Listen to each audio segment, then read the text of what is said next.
لاہور کے hall road پر بھیک مانگتی یہ خاتون کون ہے، یہ جان کر ہر اہل دل لرز کر رہ جائے گا۔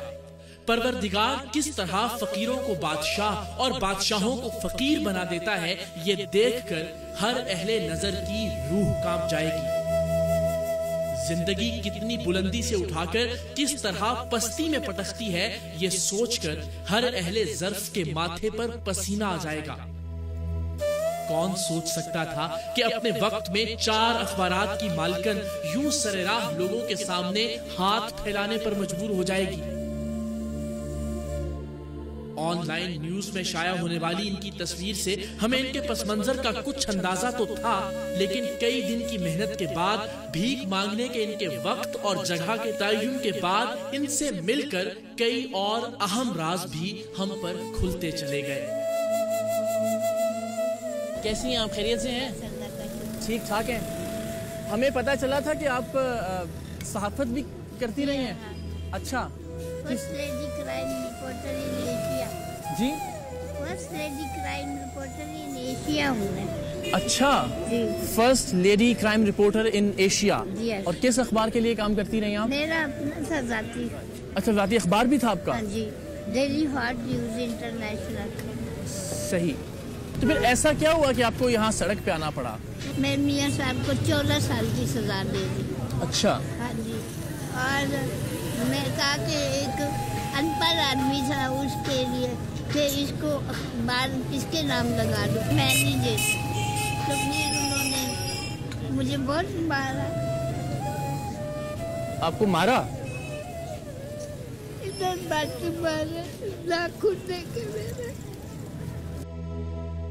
ہم نے ان سے کہا کہ آپ ابھی کے ابھی بھیک مانگنا چھوڑیے، ہم آپ کو آپ کے گھر لے کر چلتے ہیں اور آپ کی مکمل ذمہ داری بھی اٹھاتے ہیں، لیکن ظاہر ہے ہم ان کے لیے اجنبی تھے اور شاید وہ اجنبیوں پر بھروسہ نہیں کرنا چاہتی تھی۔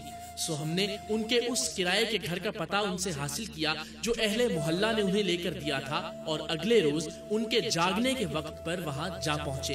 محلے والوں نے خیال رکھنے کی غرض سے ایک غریب رکشہ ڈرائیور اور اس کے بیوی بچوں کو بھی اسی مکان میں رکھا ہوا ہے۔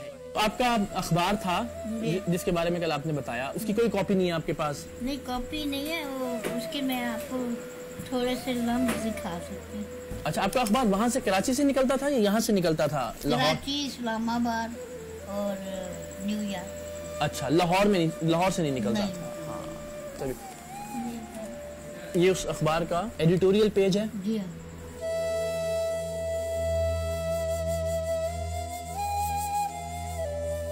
پھر اس کے بعد یہاں پہ پاکستان میں کیا ہوا آپ کے ساتھ، آپ کے شوہر کے ساتھ؟ ایئرپورٹ جہاز میں میں نے خود اپنے میاں کو بیٹھتے ہوئے دیکھا۔ اچھا، اس کے بعد میرے میاں صاحب جو ہے وہ غائب ہو گئے، لاپتہ ہو گئے۔ میں نے دوبارہ کٹکھٹایا اور میں اندر گئی تو میرے میاں صاحب جن کے ساتھ میں نے 36 سال زندگی کے گزارے، وہ مجھے کہتے ہیں محترمہ آپ نے کس سے ملنا ہے؟ وہ مجھے پہچانے نہیں۔ میں نے کہا میں شدی ہوں تیری بیوی۔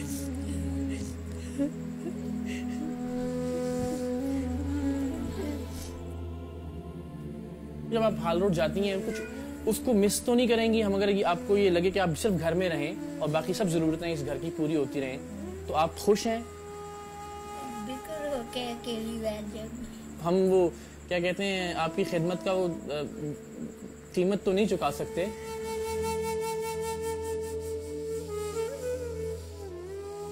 ہماری یہ درخواست شاید ذرا غیر حقیقی تھی کہ وہ اب بھیک مانگنا چھوڑ دیں، کیونکہ معاملہ صرف پیسوں کا نہیں تھا۔ ہال روڈ کی رونق دیکھ کر کچھ دیر شاید ان کا دل بھی بہل جاتا تھا۔ واپس کراچی آتے ہوئے ہمارا خیال تھا کہ وہ اب بھی ہال روڈ پر جاتی رہیں گی، لیکن ہمیں یہ جان کر خوشگوار حیرت ہوئی کہ انہوں نے اپنے ایک بیٹے کی درخواست مان لی تھی۔ اب وہ اپنا وقت اپنے گھر پر گزارتی ہیں۔ پاکستان کے لیے دعا کرتی ہیں؟ اس ملک یہ ہے تو ہمیں۔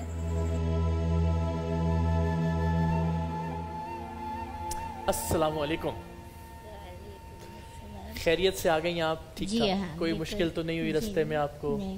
سب ٹھیک رہا؟ جی بالکل ٹھیک۔ کیا سوچ کے آئی ہیں آج آپ یہاں پہ؟ मैं क्या सोच के आई हूँ कि देखती हूँ अल्लाह किस कदर मेहरबान होता है कि नहीं होता। अल्लाह तो मेहरबान है, बस कभी कभी इम्तिहान लेता है अपने बंदों से। कैसे कैसे इम्तिहानों से गुजरी हैं आप, कैसी कैसी आजमाइशें आई? बहुत बुरे बुरे हालात से गुजरी हूँ। दाता साहब के सोती रही हूँ और वो जो सुपरिटेंडेंट था वो मुझे धक्के मार के बाहर निकाल देता।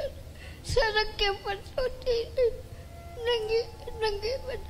जब आपने शोहर से कैद के बाद मिली तो क्या कहा उन्होंने? उन्होंने कहा कि कौन हो? 4 साल के बाद कौन हो तुम? मैंने कहा यार जानू मैं तेरी शनी हूँ। तो कहते ये बुद्धि माई कैसे? असल में जो उनको सजा मिली वो सब उस किताब की वजह से थी जो उन्होंने लिखी। 14 साल की उसको उनको सजा हुई और फिर साहिर हज़ारा। तो आप वो सोचती हैं वो वक्त था जब माशाल्लाह 4 अखबार आपके नाम पे उनका वो डिक्लेरेशन था? इनके नाम पे डिक्लेरेशंस थे 6 अखबारात के। एक मादाम था, खवातीन का मंथली था ये।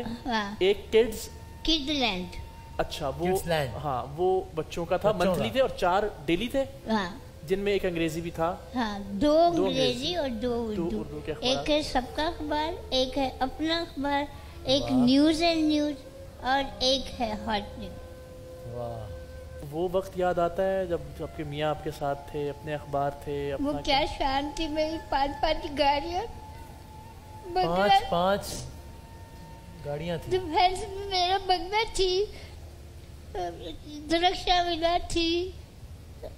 दरख्शा में यहाँ पे अपना एड्रेस बता रही है, दरख्शा विलासी। 5 गाड़ियाँ थी, बंगला था डिफेंस में। ये जो आपके सोफे तो कुछ भी नहीं है। मेरे सोफे जब मैं बैठे तो अंदर घुस जाता था। एक कॉलर हमारे साथ टेलीफोन लाइन पे मौजूद है। अस्सलाम वालेकुम। हाथ मुझे रोए नहीं है बाप। अस्सलाम वालेकुम। अस्सलाम वालेकुम। वालेकुम अस्सलाम जनाब, कौन भाई बात कर रहे हैं, कहाँ से? मैं आदिल शेर बात कर रहा हूँ औरंगी टाउन से। आदिल भाई औरंगी टाउन से। आदिल भाई क्या ये बड़ा अजीब गरीब है? प्रोग्राम देख रहा हूँ अभी ना टीवी स्क्रीन पर आपका। जी जी। तो मेरी वालदा भी नहीं है और मेरी जो मिसेस है ना उनकी भी वालदा मुहतरमा नहीं है। अच्छा। अल्लाह को प्यारी हो गई। तो मैं अगर चाहूँ इनको अपने साथ रखना, इनकी खिदमत करना। अरे आप कह रहे हैं कि मैं चाहूँ अगर इनको अपने साथ रख लेना तो मैं जी हाँ, आपने घर पर ही इनकी खिदमत करना। मेरी एक छोटी सी बेटी भी है, वो भी इनके साथ घुल मिल जाएगी। दादी का प्यार मिल जाएगा, नानी का प्यार मिल जाएगा इनको। यानी आपकी वालदा नहीं है और आप इनको अपनी माँ की तरह रखेंगे, अपने घर में रखेंगे? बिल्कुल बिल्कुल जनाब, बिल्कुल बिल्कुल। भाई अगर ये हो जाए तो इससे अच्छी तो कोई बात ही नहीं हो सकती है। तो इससे अच्छी क्या बात हो सकती है? मेरी वालदा भी नहीं है और मेरी मिसेस की वालदा भी नहीं है। वाह वाह वाह। चूंकि इस वक्त हमें जो एक बड़ा मसला दरपेश था वो सिर्फ माली उमूर से ज्यादा ये कि अगर हम कुछ सपोर्ट कर भी दें और ये भीख मांगना छोड़ भी दें तो खुद कह रही है कि मैं घर पे बैठ के अकेली करूंगी क्या? हमें घरेलू माहौल की ज्यादा जरूरत थी जिसके बारे में परेशान थे कि वो कहाँ से मिलेगा। देखें, आपका एक घर पहले कराची में था, ये फिर इस्लामाबाद से भी आपका अखबार निकलता था तो वहाँ पे भी आपका घर था, ठीक है ना? तो अब इस तरह से आपका एक घर हो गया लाहौर में, एक घर हो गया अब आपका कराची में। आपको लाने और ले जाने का इंतजाम हम करते रहेंगे। यहाँ भी आपका पोता होगा जब आपका दिल करे, और वहाँ पे भी आपके पोते और पोतियां, ठीक है ना? ये डील ठीक है ना भाई? ये डील ठीक है माशाल्लाह। अल्लाह आपको हमारे सर पे सलामत रखे। तो बस ये है कि इनकी जो जिम्मेदारी जब तक मैं जिंदा हूँ, इनका तो साया इंशाल्लाह सलामत रहेगा। वो चूंकि एक जर्नलिस्ट का हमारी बरादरी की है, तो वो हमारी है बस, ठीक है इंशाल्लाह। आपको बस जाने की, वहाँ बैठने की, मांगने की जरूरत नहीं है जब तक आपका ये बेटा जिंदा है इंशाल्लाह। आप जो रक्षा चलाते हैं आपका अपना है रक्षा, किराए का है या क्या है? रेंट का है। रेंट का रक्षा चलाते हैं आप, और आपने माशाल्लाह इनको अपनी माँ बनाया। माँ जैसी है, बिल्कुल माँ हमारी है, ये भी माँ है। भाई कौन कहता है कि ये मुआशरा बेहिस लोगों का मुआशरा है? एक काम करते हैं इनके लिए, आप अपने हाथों से चाबी दीजिएगा। ये रक्षा चला रहे रेंट का ना, ख्वाजा गरीब नवाज वेलफेयर ट्रस्ट की तरफ से हम इनको एक मोटरसाइकिल रक्षा दे रहे हैं। अपना रक्षा, अपना रक्षा चलाएगा आपका ये बेटा, ठीक है भाई? आप अपना रक्षा चलाएं, अल्लाह आपको खुश रखे इंशाल्लाह। तो हम सब अपने इस माँ के लिए और हमारे इस भाई के लिए जो कि हमारा आज का हीरो है, सब मिलकर खिराज तहसीन पेश करें इनको कि इन्होंने जिस अंदाज से माशाल्लाह। तालियां आपके लिए बज रही हैं।